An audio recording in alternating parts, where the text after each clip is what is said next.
Welcome back to CMA Telugu. ఈరోజు క్లాస్లో మనం జిఎస్టీ గురించి మాట్లాడుకుంటున్నామండి. జిఎస్టీకి సంబంధించి ఇంట్రొడక్షన్ మాట్లాడుకుంటున్నాం. అండ్ మనం ఏదైతే మెటీరియల్ చూస్తున్నామో అది ఐసిఐ మెటీరియల్ అండి. మన ఇన్స్టిట్యూట్ యొక్క వెబ్సైట్లో దొరుకుతుంది. అండ్ మనకి కొన్ని జిఎస్టీ ప్రకారం మనకి కొన్ని డెఫినేషన్స్ ఉన్నాయన్నమాట. ఇంపార్టెంట్ డెఫినేషన్స్ అండర్ సిజిఎస్టీ లా ప్రకారం మనకి ఇంపార్టెంట్ డెఫినేషన్స్ కొన్ని ఉన్నాయన్నమాట. ఆ డెఫినేషన్స్ ఏంటివి అనేది ఈరోజు క్లాస్లో చూద్దాం. సో ఫస్ట్ డెఫినేషన్ ఏంటంటే అగ్రిగేట్ టర్నోవర్ అనమాట. సో అగ్రిగేట్ టర్నోవర్ అనేది సెక్షన్ 2 క్లాస్ 6 అనమాట. సో అగ్రిగేట్ టర్నోవర్ ఏంటి అంటే aggregate turnover means the aggregate value of all taxable supplies. అంటే మనం ఏదైతే ట్యాక్సబుల్ సప్లైస్ ఉంటాయో అంటే ఏంటి ట్యాక్సబుల్ సప్లైస్ అని ఎగ్జంప్టెడ్ సప్లైస్ అని ఉంటాయి కదండి. సో మొత్తం total aggregate value of all taxable supplies except supplies, exempt supplies, export of goods or services or both, and the interstate supplies of persons having the same permanent account number to be computed on all India basis, but excludes central tax, sales tax, union territory tax, integrated tax and cess. So ఇక్కడ ఏంటి aggregate టర్నోవర్లో మనం ఏమేమి include చేస్తామంటే మొత్తం total value అనమాట. Aggregate value అంటే total value of all taxable supplies అనమాట. అంటే ఏంటి మనం పర్చేజ్ ఆర్ సేల్ చేసినప్పుడు కానీ అది ఇంటర్ స్టేట్ సేల్ చేయొచ్చు ఆర్ ఇంట్రా స్టేట్ సేల్స్ చేయొచ్చు. అంటే ఒకే స్టేట్లో అయినా చేయొచ్చు ఆర్ డిఫరెంట్ స్టేట్స్లో ఒక స్టేట్ నుంచి ఇంకో స్టేట్కి చేయొచ్చు అనమాట. సో సేల్ ఆర్ పర్చేస్ ఏదైనా చేయని మనం సప్లై అంటాము. సో వాటికి సంబంధించి అన్ని ట్యాక్సబుల్ సప్లైస్ యొక్క టోటల్ వాల్యూని మనం అగ్రిగేట్ వాల్యూ అంటాము. సో వాటిలో ఏంటి ఎగ్జామ్ట్ అంటే ఎగ్జామ్టెడ్ సప్లైస్ అనమాట. సో అవి ఇంక్లూడ్ చేయమన్నమాట. And exports of goods or services or both. So మనకి ఎక్స్పోర్ట్స్ కూడా మనకి ఎగ్జంప్షన్స్లో వస్తాయి అన్నమాట. ఎక్స్పోర్ట్స్ గూడ్స్కి సంబంధించిన ఎక్స్పోర్ట్స్ కానీ ఆర్ సర్వీసెస్కి సంబంధించిన ఎక్స్పోర్ట్స్ కానీ ఎగ్జంప్షన్స్లోకి వస్తాయి అన్నమాట. సో ఇది మనం ఎగ్జంప్షన్స్ టు జిఎస్టీ చాప్టర్లో చూద్దాం. సో మనకి ఏవైతే ఎగ్జంప్టెడ్ సప్లైస్ ఉన్నాయో అంటే మనకి నెగిటివ్ లిస్ట్లో కొన్ని వస్తాయి అన్నమాట. ఆర్ మనకి సప్లైసే కొన్ని ఎగ్జంప్టెడ్ సప్లైస్ అని ఉంటాయి అన్నమాట. అంటే వాటి మీద ఏ ట్యాక్స్ పడదన్నమాట. సో ట్యాక్స్కి సంబంధించి ట్యాక్స్ పడే గూడ్స్ ఆర్ సర్వీసెస్, ట్యాక్స్ పడే గూడ్స్ ఆర్ ట్యాక్స్ పడే సర్వీసెస్ వీటన్నిటి వాల్యూని మనం అగ్రిగేట్ టర్నోవర్ అంటాం అన్నమాట. అన్నిటి వాల్యూని కలిపి టోటల్ వాల్యూని మనం అగ్రిగేట్ టర్నోవర్ అంటాము. వాటిలో ఇవి ఏవి కూడా రావన్నమాట. ఎగ్జాంప్టెడ్ సప్లైస్ కానీ exports of goods or exports of services or both ఇవేవి రావు. And inter state supplies of persons having the same permanent account number to be computed on all India basis. So ఏంటంటే ఎవరికైతే pan card ఉంటుందో ఆ pan card ఉన్న పర్సన్కి compute చేస్తారు కానీ అది ఆల్ ఇండియా బేసిస్కి చేస్తారనమాట. అంటే ఇంటర్ స్టేట్ సప్లై చేసే పర్సన్ ఎవరైతే ఉన్నారో అంటే ఒక స్టేట్ నుంచి ఇంకో స్టేట్కి సప్లైస్ చేస్తూ ఉన్నప్పుడు ఆ పర్సన్కి పాన్ కార్డ్ ఉండాలి అని చెప్తున్నారు. అండ్ ఆ పర్సన్ని క్యాలిక్యులేట్ చేయాలి అంటే ఆల్ ఇండియా బేసిస్లో క్యాలిక్యులేట్ చేస్తారంట. బట్ ఈ అగ్రిగేట్ టర్నోవర్లో ఏమి ఎక్స్క్లూడ్ ఉంటాయి అంటే సెంట్రల్ ట్యాక్స్ ఎక్స్క్లూడ్ అయి ఉంటుంది అండ్ స్టేట్ ట్యాక్స్ ఎక్స్క్లూడ్ అయి ఉంటుంది అండ్ యూనియన్ టెరిటరీకి సంబంధించిన ట్యాక్స్ ఎక్స్క్లూడ్ అయి ఉంటుంది and integrated tax and cess అంటే మనకి ఎడ్యుకేషన్ సెస్ అవ్వచ్చు, స్కూల్ సెకండరీ సెస్ అవ్వచ్చు. ఇవన్నీ కూడా మనకి తర్వాత చాప్టర్స్లో వస్తాయి అన్నమాట. అండ్ ఇది అగ్రిగేట్ టర్నోవర్ అంటే ఇది సెక్షన్ 2 క్లాస్ 6 అనమాట. అండ్ నెక్స్ట్ డెఫినేషన్ ఏంటంటే బిజినెస్ అనమాట. సో బిజినెస్లో ఏమి ఇంక్లూడ్ అయి ఉంటాయి సెక్షన్ 2 క్లాస్ 17లో మనకి బిజినెస్ గురించి చెప్తున్నారు. సో బిజినెస్ ఇంక్లూడ్స్ ఏమి ఇంక్లూడ్ అయి ఉంటాయంటే trade, commerce, manufacture, profession, vacation, adventure, wager or any other similar activities whether or not it is for a pecuniary benefit. So ఏవైతే సరే బిజినెస్కి సంబంధించి ఆర్ మ్యానుఫ్యాక్చర్ అంటే మనం ఆల్రెడీ అంటే గూడ్స్ ఆర్ మెటీరియల్ తెచ్చుకొని మనం ప్రోడక్ట్స్ని కానీ గూడ్స్ని కానీ మనమే మ్యానుఫ్యాక్చర్ చేస్తున్నాం అంటే మనమే తయారు చేస్తున్నాం అన్నమాట. దానికి సంబంధించి బేసిక్ మెటీరియల్ తెచ్చుకొని మనమే మ్యానుఫ్యాక్చరింగ్ చేస్తున్నాం అంటే మనమే తయారు చేస్తున్నాం. ఆర్ ఆల్రెడీ తయారు చేసిన వాళ్ళ దగ్గర నుంచి మనం తీసుకొచ్చుకొని మనం రెడీమేడ్గా అమ్ముకుంటున్నాం అనమాట. అంటే ఏంటి మారు బేరానికి అమ్ముకోవటం అంటారు కదండి. సో ఆల్రెడీ తయారు చేసిన వాళ్ళ దగ్గర నుంచి మనం సమ్ అమౌంట్ పే చేసి దానికి కొంచెం ప్రాఫిట్ యాడ్ చేసుకొని మనం అమ్ముకుంటున్నాం. Trade or commerce or manufacturing అలా కాకుండా మనమే మెటీరియల్ తెచ్చుకొని మనమే తయారు చేసి అమ్ముకుంటున్నాం. Or vocation, adventure, wager. అలా కాకుండా బెట్టింగ్కి సంబంధించి ఏదైనా సరే గ్యాంబ్లింగ్ చేసి మనం మనీ సంపాదిస్తున్నాం. Or any other similar activities whether or not it is for a pecuniary benefit. అది బెనిఫిట్ ఉన్నా సరే లేకపోయినా సరే ఇవన్నీ కూడా బిజినెస్లో ఇంక్లూడ్ అయి ఉంటాయండి. And any activity or transaction in connection with or incidental or ancillary to sub clause B. So ట్రేడ్కి సంబంధించి కామర్స్కి సంబంధించి or profession, vocation, adventure, wager ఈ పైన ఏ అనే దానిలో ఏ అనే పాయింట్లో చెప్పిన వీటన్నిటికీ సంబంధించి దానికి కనెక్షన్ అయ్యి ఏ ట్రాన్సాక్షన్ చేసినా సరే దానికి ఇన్సిడెన్షియల్గా కానీ ఆర్ దానికి యాన్సిలరీ కానీ ఏ ట్రాన్సాక్షన్ చేసినా సరే అది కూడా మనకి బిజినెస్ ఇంక్లూడ్లో ఉంటుంది. అంటే ట్రేడ్కి సంబంధించినవి బిజినెస్లోకి వస్తాయి అన్నాం. ట్రేడ్కి సంబంధించి ఏ యాక్టివిటీ చేసినా ఆర్ ఏ మ్యానుఫ్యాక్చర్కి సంబంధించి ఏ యాక్టివిటీ చేసినా ఆర్ ఏ ట్రాన్సాక్షన్ చేసినా సరే అది బిజినెస్లో ఇంక్లూడ్ చేస్తారనమాట. Any activity or transaction in connection with or incidental or ancillary to sub clause A. అంటే ఏ పాయింట్లో చెప్పినట్టు వాటికి ఏటికి సంబంధించి ఏ ట్రాన్సాక్షన్ చేసినా సరే వాటన్నిటిలో దేనికి సంబంధించి ఏ ట్రాన్సాక్షన్ చేసినా సరే అది బిజినెస్లో ఇంక్లూడ్ అయి ఉంటుందని చెప్తున్నారు. Any activity or transaction in the nature of sub clause A whether or not there is a volume not there is a volume frequency continuity or regularity of such transaction. So ఆ transactions రెగ్యులర్గా జరగవచ్చు or అప్పుడప్పుడు జరగవచ్చు. Any activity or any volume అంటే quantity అయి ఉండొచ్చు are quality అయి ఉండొచ్చు. దేనికి సంబంధించి అయినా సరే సబ్ క్లాస్ ఏలో చెప్పిన transaction are trade, manufacture, commerce, business, betting, gambling ఇలాంటివి వేటికి సంబంధించి ఏ యాక్టివిటీ చేసినా దేనికి సంబంధించి ఏ వాల్యూమ్ ఆఫ్ ప్రొడక్ట్ చేసినా సరే అవన్నీ కూడా బిజినెస్ యాక్టివిటీస్లో ఇంక్లూడ్ అయి ఉంటాయంట. And supply or acquisition of goods including capital goods and services in connection with commencement of or closure of business. So ఇప్పుడేంటి మనం క్యాపిటల్ గూడ్స్ పర్చేస్ చేసామనుకోండి అవి రెగ్యులర్గా పర్చేస్ అండ్ సేల్ చేయము. మనం బిజినెస్లో పెట్టుకోవడం కోసమే క్యాపిటల్ గూడ్స్ ఒకసారి పర్చేస్ చేసామంటే అది దానికి ఆ గూడ్కి లైఫ్ టైం అయిపోతే కానీ మనం దానికి ఏ వాల్యూ అనేది ఇవ్వము అనమాట. So supply or acquisition of goods including capital goods కొన్న ఆర్ క్యాపిటల్ గూడ్స్కి సంబంధించి ఏ సర్వీసెస్ కానీ ఆర్ బిజినెస్ స్టార్ట్ చేయడానికి కమెన్స్మెంట్ చేయడానికి ఏ యాక్టివిటీస్ చేసినా సరే services in connection with commencement or closure of బిజినెస్ని స్టార్ట్ చేయడానికి ఏ యాక్టివిటీస్ చేసినా ఆర్ బిజినెస్ని ఎండ్ చేయడానికి ఏ యాక్టివిటీస్ చేసినా సరే అవన్నీ కూడా బిజినెస్లో ఇంక్లూడ్ అయి ఉంటాయంట. అంటే క్యాపిటల్ గూడ్ పర్చేస్ చేసినా ఆర్ క్యాపిటల్ గూడ్కి సంబంధించి ఏ సర్వీసెస్ చేసినా సరే అవి బిజినెస్లో ఇంక్లూడ్ అయి ఉంటాయి. అండ్ ఇంకో పాయింట్ చెప్పారు ఏంటంటే మన బిజినెస్ని స్టార్ట్ చేయడానికి కమెన్స్మెంట్ ఆఫ్ బిజినెస్ చేయడానికి ఏ యాక్టివిటీస్ చేసినా సరే అవి బిజినెస్లో ఇంక్లూడ్ అయి ఉంటాయి. అంతే మళ్ళీ బిజినెస్ని ఎండ్ చేయడం కోసం మనం ఏ యాక్టివిటీస్ చేసినా సరే అవి కూడా బిజినెస్లో ఇంక్లూడ్ అయి ఉంటాయంట. And provision by a club, association, society or any such body of the facilities or benefits to its members ఇవి బిజినెస్లో ఇంక్లూడ్ అయి ఉంటాయి. And admission for a consideration of persons to any premises. మన బిజినెస్కి సంబంధించి ఏదైనా ప్రెమిసెస్ ఉన్నాయనుకోండి, ఏదైనా ప్లేస్ ఉందనుకోండి, ఆ ప్లేస్కి సంబంధించి ఏదైనా సరే అడ్మిషన్ అంటే ఎవరెవరు ఉండాలి మన బిజినెస్లో అలాంటి వాళ్ళని కావాల్సిన వాళ్ళని అందరినీ అడ్మిట్ చేసుకోవటం బిజినెస్లో. అండ్ వాళ్ళకి మనీ ఇచ్చే కదా మనం అడ్మిట్ చేసుకుంటాం. మన బిజినెస్కి అవసరమైన పర్సన్స్ని మనం మన బిజినెస్లో పెట్టుకోవాలంటే వాళ్ళు మన దగ్గరికి వచ్చి ఊరికే పని చేయరు కదా. సో వాళ్ళకి ఏదైనా కన్సిడరేషన్ ఇచ్చిన and any other persons to any premises. So వీళ్ళందరినీ కూడా బిజినెస్లో ఇంక్లూడ్ చేసుకుంటారనమాట. Next services supplied by a person as a holder of an office. So మన బిజినెస్కి సంబంధించి ప్రతిదానికి ఒక ఆఫీస్ ఉంటుందండి.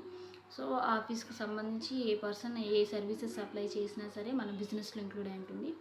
Which has been accepted by him in the course or furtherance of his trade, profession or vacation.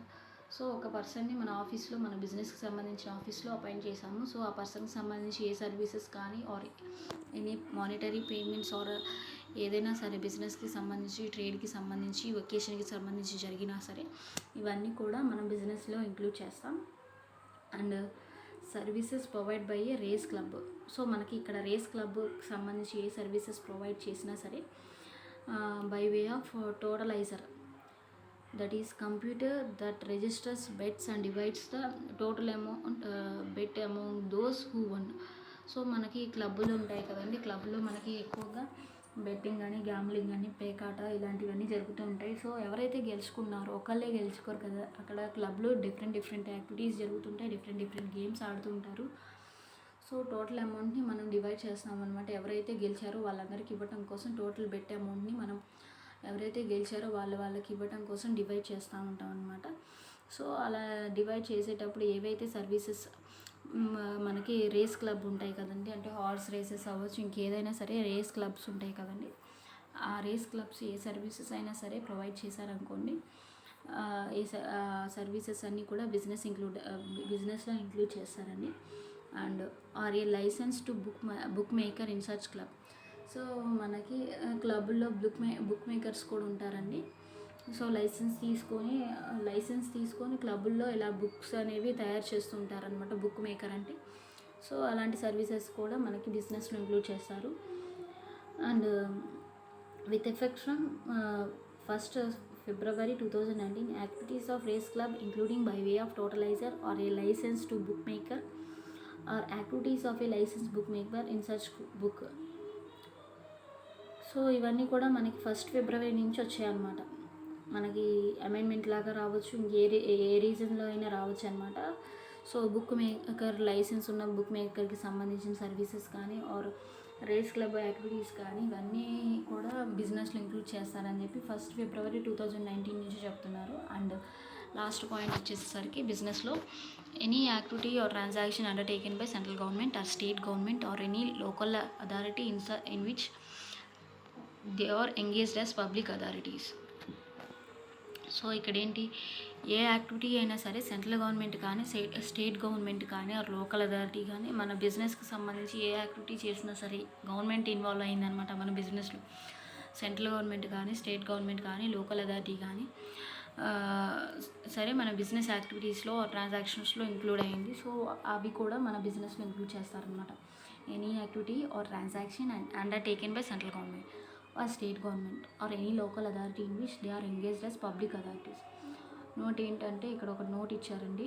Note, bookmaker means a person whose job is to take bets especially on horse races. మనకి horse రేసెస్లో ఎవరైతే bet వేస్తారో, ఏ person అయితే bet వేస్తారో, ఈ horse మీదే ఇంత నేను బెట్ ఇస్తున్నాను, ఈ హార్స్ గెలిస్తే నాకు ఇంత అమౌంట్ రావాలి ఆర్ ఓడిపోతే నేను ఇంత అమౌంట్ ఇస్తానని చెప్పి బెట్ వేస్తాడన్నమాట హార్స్ రేసెస్లో. సో అట్లాంటి బుక్ మేకర్ ఏంటంటే ఆ పర్సన్ బుక్ మేకర్ అంటే ఏంటంటే ఆ పర్సన్ జాబ్ ఏంటి అంటే ఎవరైతే బెట్ వేశారో ఆ పర్సన్ ఎంత అమౌంట్ వేశారు అండ్ ఏ హార్స్ మీద వేశారు అండ్ ఓడిపోతే ఎంత ఇస్తాము అండ్ గెలిస్తే మనం ఎంత ఇవ్వాలి ఆ పర్సన్కి అని చెప్పి ఒక బుక్ మేకర్ ఒక బుక్ అనేది ప్రిపేర్ చేస్తూ ఉంటారనమాట.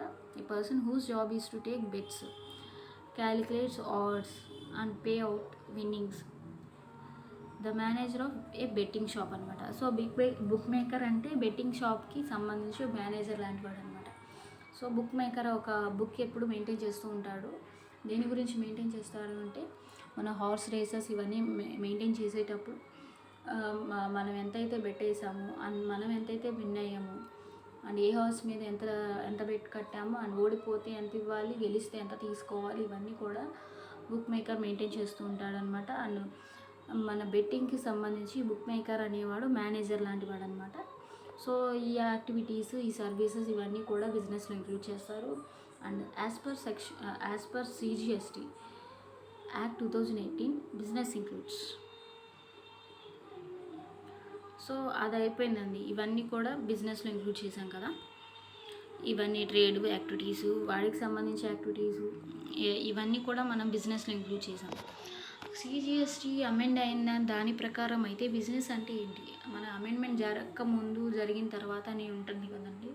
సో 2018లో అమెండ్మెంట్ జరిగినప్పటి నుంచి మన బిజినెస్ అంటే ఏం చెప్తుంది అంటే CGST act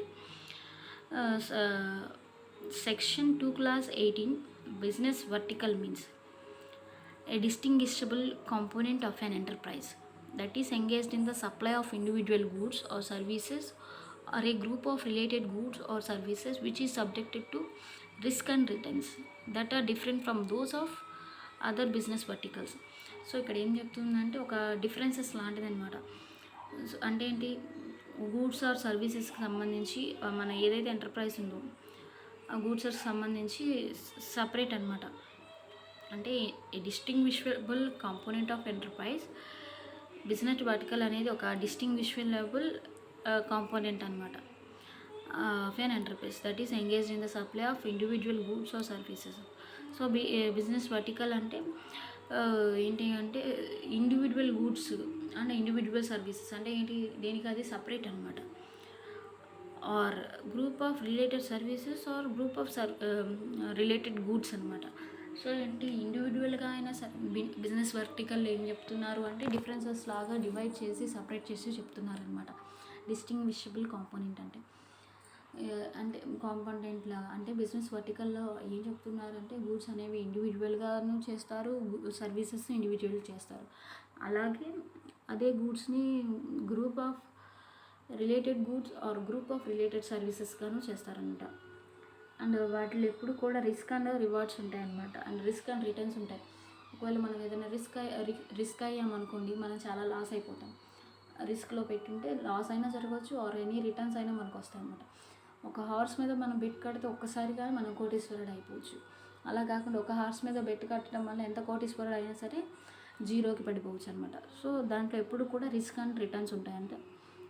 that are different from those of other business verticals. Explanation for the purpose of this class. Factors that should be considered in determining whether goods or services are related include the nature of goods or services. So మామూలుగా చెప్పాలంటే goods are సర్వీసెస్లో ఏమేమి include ఏంటంటే goods యొక్క nature and goods services యొక్క nature. అంటే మనం ఏ నేచర్లో సర్వీస్ చేస్తున్నాం అండ్ మన గూడ్స్కి సంబంధించి ఆ గూడ్ ఏ నేచర్లో ఉంది అండ్ ఆ సర్వీస్ ఏ నేచర్లో ఉంది. And nature of the production process, మనం ఎలా అయితే మ్యానుఫ్యాక్చర్ చేస్తున్నామో ఎలా అయితే ప్రొడ్యూస్ చేస్తున్నాం అంటే మనం మెటీరియల్ తీసుకొచ్చి మనం ప్రొడ్యూస్ చేస్తున్నాం ఆర్ మ్యానుఫ్యాక్చర్ చేస్తున్నాం, అప్పుడు ప్రొడ్యూస్ అయ్యింది. సో దాని నేచర్ ఏంటి. And the type or class of customer for the goods or services. So customers అనేవాళ్ళు కొంతమంది రిచ్ ఉంటారు, కొంతమంది పూర్ ఉంటారు, కొంతమంది మామూలుగా ఉంటారు, మిడిల్ క్లాస్ మెన్ ఉంటారు. సో కస్టమర్స్ ఏ టైప్ వాళ్ళు, ఏ క్లాస్ వాళ్ళు ఆ గూడ్స్ని తను కొనగలరా. ఇప్పుడు క్లినిక్ ప్లస్ పెద్ద బాటిల్లోనూ ఉంటుంది అండ్ 2 రూపీస్ 1 రూపీ షాంపూలో కూడా ఉంటుంది శాషేలో. సో ఏ కస్టమర్కి, ఎలాంటి టైప్ ఆఫ్ కస్టమర్కి మనం ఎలా గూడ్ మ్యానుఫ్యాక్చర్ చేయాలి ఆర్ ఎలా సర్వీస్ ప్రొవైడ్ చేయాలి. సో ఏ క్లాస్ పీపుల్కి ఏ క్లాస్లో మనం సర్వీసెస్ ఆర్ ప్రొడక్షన్ ఉండాలి అని ఇది ఒకటి చెప్తుంది. And the methods used to distribute the goods or services of supplies. So మనం గూడ్స్ అనేవి ప్రొడ్యూస్ చేసాం, మనం డిస్ట్రిబ్యూట్ చేయాలంటే ఏ మెథడ్స్ యూజ్ చేసి మనం మ్యానుఫ్యాక్చర్ నుంచి కస్టమర్ దాకా పంపించాలి. ఏవే మెథడ్స్, హోల్సేలర్కి ఇచ్చి పంపించాలా, ఆన్లైన్లో సేల్ చేయాలా, హోల్సేలర్ రీటైలర్ ఇలా పెద్ద సైకిల్ లాగా క్రియేట్ చేసుకుంటూ మనం మ్యానుఫ్యాక్చర్ చేసిన గూడ్ని కస్టమర్ దాకా అందించాలా, ఏ మెథడ్స్ యూజ్ చేసి మనం మ్యానుఫ్యాక్చర్ చేసిన ప్రోడక్ట్ని డిస్ట్రిబ్యూట్ చేయాలి, సర్వీస్ని డిస్ట్రిబ్యూట్ చేయాలి. And the nature of regulatory environment including banking, insurance or public utilities. The said definition however has been omitted by the CGST Act 2018. So next definition వచ్చేసరికి section 2 clause 20. So ఇక్కడ ఏం చెప్తున్నారు, section 2 clause 20లో casual taxable person. So ఏంటంటే మామూలుగా ఏ person మీద taxable చేస్తాము, క్యాజువల్ ట్యాక్సబుల్ పర్సన్ అని అన్నారు. అంటే ఏంటి, ఈ person who occasionally undertakes transactions involving supply of goods or services. So ఇక్కడ ఏంటి, అకేషనల్లీ అంటే రెగ్యులర్గా కాదు, అంటే ఏ బిజినెస్ రన్ చేయట్లా, అప్పుడప్పుడు ఏదో చేస్తున్నాడు, అమ్మడం కొనడం అప్పుడప్పుడు చేస్తున్నాడు, తన బిజినెస్ అయితే కాదు, తన regular activity day to day activity కాదు, అకేషనల్గా చేస్తున్నాడు అనమాట.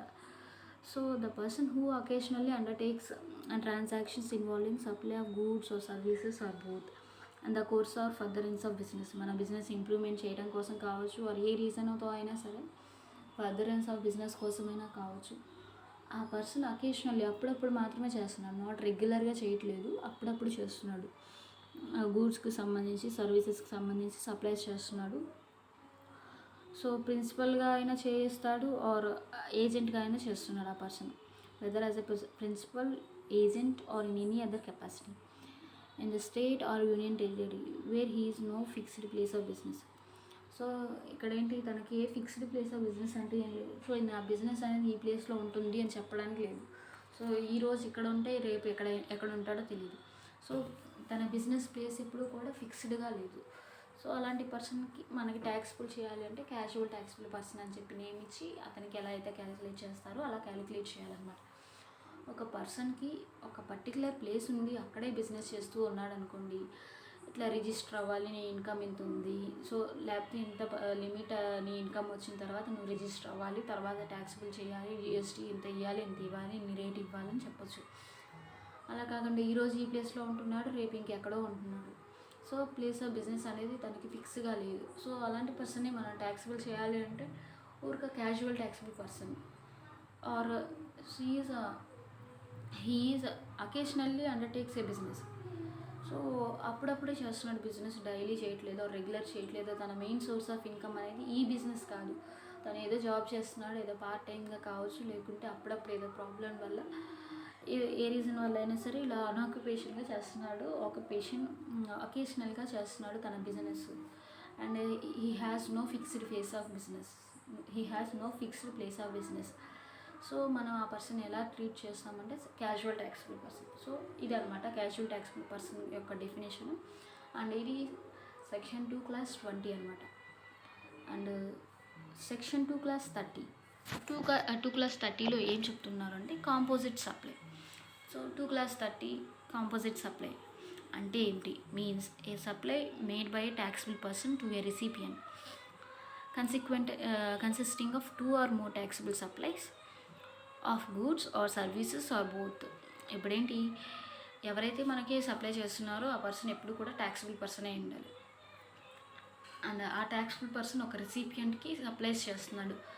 గూడ్స్ అయినా సప్లై చేసి ఉండొచ్చు, ఆర్ సర్వీసెస్ సప్లై చేసి ఉండొచ్చు, ఆర్ రెండు సప్లై చేసి ఉండొచ్చు. సో ఏంటి, ఒకదానికంటే or 2 or more taxable supplies చేశారనుకోండి, దాన్ని కాంపోజిట్ సప్లై అంటాం. అంటే మామూలుగా చేస్తే single supply, 2 or more different ఐటమ్స్ని ఒకేసారి చేస్తున్నారు అనుకోండి, కాంపోజిట్ సప్లై అవుతుంది అనమాట. So supplied made by a taxable person నుంచి టు ఏ రిసిపియంట్ వరకు consisting of 2 or more taxable supplies of goods or services or both or any combination thereof which are naturally bundled and supplied in conjunction with each other in the ordinary course of business, one of which is a principal supply. So 2 కంటే కూడా ఎక్కువ supplies చేస్తున్నారు. Goods అయినా చేసి ఉండొచ్చు, services అయినా చేసి ఉండొచ్చు, ఏ సర్వీసెస్ అయినా సరే కంబైన్లీ చేస్తున్నారు. వాటిలో ఒక పోర్షన్ అయినా సరే ప్రిన్సిపల్ సప్లై ఉండాలన్నమాట. సో ఈ ప్రిన్సిపల్ సప్లై ఇవి ఏంటి అనేది మనం నెక్స్ట్ డీటెయిల్గా చాలా ఎలాబరేట్గా నెక్స్ట్ క్లాసెస్లో నెక్స్ట్ సెషన్స్లో డిస్కస్ చేస్తాం. సో ఇక్కడ జనరల్గా చెప్పాలి అంటే కాంపోజిట్ సప్లై అంటే 2 కంటే ఎక్కువ సప్లైస్ ఒకేసారి చేస్తున్నాడు ఒక ట్యాక్సిబుల్ పర్సన్. ఎవరికి చేస్తున్నాడు అంటే ఒక రిసిపియంట్కి చేస్తున్నాడు. అండ్ ఆ సప్లైస్ అనేవి గూడ్స్ అయినా ఉండొచ్చు, సర్వీసెస్ అయినా ఉండొచ్చు, రెండు కలిపి అయినా ఉండొచ్చు. అండ్ 2 or more చేసి ఉండాలి. అండ్ 2 or more చేసిన వాటిల్లో ఒక్కటైనా సరే ప్రిన్సిపల్ సప్లై ఉండాలి. సో దీనికి ఇలిస్ట్రేషన్ ఇచ్చారనమాట. అంటే ఏంటి, ఒక ఎగ్జాంపుల్ ఇచ్చారు. Where goods are packed and transported with insurance, the supply of goods, packing materials, transport and insurance is a composite supply. And supply of goods is a principal supply. So ఇక్కడేంటి, మనం goods package చేసాము, transportation వేసాము, and ఎవరైతే receive చేసుకోవాలో తన దగ్గరికి వెళ్ళడానికి మనం ట్రాన్స్పోర్టేషన్ పంపించేసాము అనమాట. ఒక వెహికల్లో ప్యాకింగ్ చేసి వేసాము. అండ్ రిసీవ్ చేసుకోవడానికి ఆ పర్సన్ అక్కడ వెయిట్ చేస్తున్నాడు. సో మధ్యలో ఏమైనా డ్యామేజ్ అవ్వచ్చు, ఏదైనా జరగవచ్చు ట్రాన్స్పోర్టేషన్లో. సో ఇన్ ట్రాన్సిట్లో ఏదైనా జరగవచ్చు. సో నేను ఇన్సూరెన్స్ కూడా తీసుకుంటున్నాను. సో ఇక్కడేంటి, ఇన్సూరెన్స్ అనేది ఒక కాంపోజిట్ సప్లై. అండ్ గూడ్స్ అనేవి మనకు ప్రిన్సిపల్ సప్లై అనమాట. అంటే ఏంటి, మనకి యాక్చువల్గా మనం పంపించాల్సింది ఏది, గూడ్స్ పంపించాలి ఆ రెసిపియంట్కి, ఇన్సూరెన్స్ కాదు. అయినా కానీ మనం ఏంటి, మనకి డబ్బులు మనం ఎక్కువగా పెట్టుకొని యాక్చువల్గా పెట్టాల్సిన దానికంటే ఎక్కువగా ఇన్సూరెన్స్ పెట్టుకొని మనం లాస్ జరిగితే క్లెయిమ్ చేయొచ్చు అన్న కారణంతో మనం పంపిస్తున్నాం. లాస్ జరగకపోతే మనకి చాలా నష్టపోయినట్టే కదా ఇన్సూరెన్స్ అమౌంట్. సో ఇక్కడ ఇన్సూరెన్స్ అనేది కాంపోజిట్ సప్లై అండ్ ఆ పర్సన్కి వెళ్ళాల్సిన గూడ్స్ ఏంటివి ప్రిన్సిపల్ సప్లై అనమాట. సో ఆ పర్సన్ గూడ్స్ మాత్రమే రిసీవ్ చేసుకుంటారు, ఇన్సూరెన్స్ కాదు. సో ఇక్కడ అన్నీ కలిపి ఏమంటాము అంటే కాంపోజిట్ సప్లై అంట. అండ్ ఎవరు చేయాలి అంటే సప్లై అనేది ఇప్పుడు కూడా ట్యాక్సిబుల్ సప్లై చేస్తారనమాట. కాంపోజిట్ సప్లై అనేది taxable person. So taxable person అంటే ఏంటి అనేది మనం ఇంకా డీటెయిల్గా చూద్దాం తర్వాత. నెక్స్ట్ డెఫినేషన్ వచ్చేసరికి section 2+31 consideration in relation to supply of goods or services or both. So ఇక్కడ ఏంటి, ఏదైనా సరే సప్లై చేయకొని ఆర్ సప్లై చేస్తే మనకి కన్సిడరేషన్ రావాలి. కన్సిడరేషన్ అంటే ఏంటి, ఎంతో కొంత అమౌంట్ తీసుకోవాలన్నమాట. సో మనం బిజినెస్ పెట్టుకున్నాక డబ్బుల కోసమే కదా, డబ్బులు రావాలి, డబ్బులు ఇంకా ఆదాయం పెరగాలి, ఇన్కమ్ రావాలి, ఇన్కమ్ జనరేట్ అవ్వాలన్న ఉద్దేశంతోనే మనం ఏదైనా బిజినెస్ స్టార్ట్ చేస్తాం. సో ఇక్కడ ఏంటి, గూడ్స్ని సప్లై చేస్తున్నాం, బిజినెస్ని సప్లై చేస్తున్నాం, ఊరికే సప్లై చేస్తున్నాం, ఏ డబ్బులు తీసుకోవట్లేదు. సో దాని నుంచి మనకి ఏం బెనిఫిట్ ఉంటుంది. సో అది ఎప్పుడు రాంగ్ అనమాట. బిజినెస్ ప్రకారంగా చూసుకుంటే కన్సిడరేషన్ అనేది మెయిన్ పాయింట్. సో ఇక్కడ గూడ్స్ అండ్ సర్వీసెస్ సప్లై చేస్తున్నారు, ఆర్ రెండు కలిపి గూడ్స్ సర్వీసెస్ రెండు కలిపి సప్లై చేస్తున్నారు అండ్ దాని నుంచి ఏదైనా అమౌంట్ తీసుకుంటున్నారు, దాన్ని కన్సిడరేషన్ అంటున్నాం. సో ఇది సెక్షన్ 2+31లో చెప్తున్నారు. And consideration in relation to supply of goods or services or both. So any payment made or to be made, payment ఇవ్వాల్సి ఉంది అంటే ఆ పర్సన్ రిసిపియంట్ ఉన్నాడు, ఆ పర్సన్ నాకు పేమెంట్ ఇవ్వాల్సి ఉంది, ఇచ్చేశాడు ఆర్ ఇవ్వాల్సి ఉంది. Any payment or to be made, any payment made or to be made, whether in money or otherwise, in respect of or in response to or for inducement of the supply of goods or services. So సంబంధించిన supply గురించి అయినా మనకు payment రావాల్సి ఉంది, are సంబంధించిన service గురించి are సంబంధించిన goods గురించి మనం చేసిన సప్లై గురించి మనకు కన్సిడరేషన్ పేమెంట్ రావాల్సి ఉంది. సో అది అనమాట ఈ కన్సిడరేషన్, అది కన్సిడరేషన్ అవుతుంది. ఆ రావాల్సిన పేమెంట్ మన కన్సిడరేషన్ అవుతుంది. So whether by the recipient or any other person. So ఇక్కడ ఏంటి, పర్సన్ నుంచి అయినా రావాలి అంటే ఏంటి, ఏ పర్సన్కి అయితే మనం గూడ్స్ సేల్ చేసామో సర్వీసెస్ ఇచ్చామో ఆ పర్సన్ నుంచి మనకి అమౌంట్ రావాల్సి ఉంది. పర్సన్ నుంచి కానీ రిసిపియంట్ నుంచి కానీ మనకి అమౌంట్ రావాలి, అంతేకాని గవర్నమెంట్ నుంచి కానీ ఈ గవర్నమెంట్ నుంచి ఆ గవర్నమెంట్ నుంచి డబ్బులు రావాలి, సో అది నా కన్సిడరేషన్ అవుతుంది అంటే కుదరదు. సో ఆ పర్సన్కి నేను అమ్మాను, గూడ్స్ కానీ సర్వీసెస్ కానీ అమ్మేశాను. సో ఆ రిసిపియంట్ నుంచి మనకి ఏదైనా అమౌంట్ రావాల్సి ఉంది, పేమెంట్ పెండింగ్ ఉంది అండ్ పేమెంట్ వచ్చేసింది అనుకోండి మనకి కన్సిడరేషన్ రిసీవ్ అంటాం. పేమెంట్ ఇంకా రావాల్సింది రాలేదనుకోండి రిసీవబుల్ అంటాం. లేదు రావాల్సింది ఇంకా రాలేదు, ఇంకొచ్చిద్దని నమ్మకం కూడా లేదు, సో కన్సిడరేషన్ నాట్ రిసీవ్డ్ అంటాం.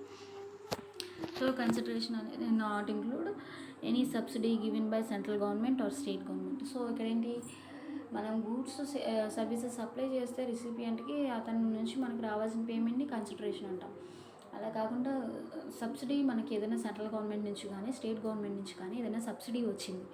సో ఆ సబ్సిడీని మనం, సబ్సిడీ అంటే ఏంటి, మన బిజినెస్ స్మూత్గా రన్ అవడం కోసం సెంట్రల్ గవర్నమెంట్ కానీ స్టేట్ గవర్నమెంట్ కానీ కొన్ని బెనిఫిట్స్ అప్పుడప్పుడు ఆ పథకాలు ఈ పథకాలు అని చెప్పి మనకి సబ్సిడీస్ ఇంత అమౌంట్ అని ఇస్తారు కదా. సో అలాంటి అమౌంట్ని మన కన్సిడరేషన్ అనమాట. Any subsidy given by a central government or state government is not to be considered as consideration అనమాట.